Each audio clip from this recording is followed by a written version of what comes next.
পরপর তিনবারের প্রধানমন্ত্রী, দেশনেত্রী, বাংলাদেশের নয়নের মনে আজ অসুস্থ।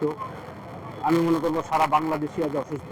সারা বাংলাদেশের মানুষ দেশনেত্রী বেগম খালেদার জন্য প্রাণ ভরে দোয়া করছি, তিনি যেন সুস্থ হয়ে, তিনি যেন যেমন ক্রিটিক্যাল অবস্থায় আছেন, আজকে বাংলাদেশেও তেমনই ক্রিটিক্যাল অবস্থায় দিন পার করছে এবং প্রতিটি মানুষ তার জন্য প্রাণ ভরে আল্লাহর কাছে দোয়া করছে এবং আমরাও দোয়া করি।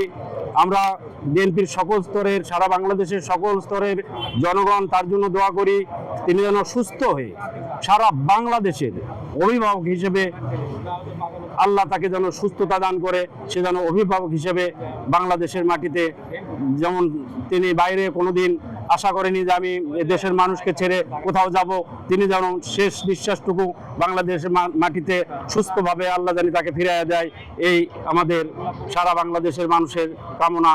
দেশনেত্রী বেগম খালেদা জিয়ার পুত্রবধূ আসতেছে, আমরা তার দেখার জন্য এবং তাকে অভ্যর্থনার জন্য আমরা এখানে এসেছি। চিকিৎসার জন্য ওনাকে নিয়ে যাবে, সেই জন্য আমরা বগুড়া থেকে আসছি। আর আমি কিন্তু ঢাকার না, আমরা বগুড়া থেকে আসছি এবং ওনার পুত্রবধূ জোবাইদুর রহমান আসতেছে, তাকে আমরা ইয়ে করার জন্য আর এখানে আসছি।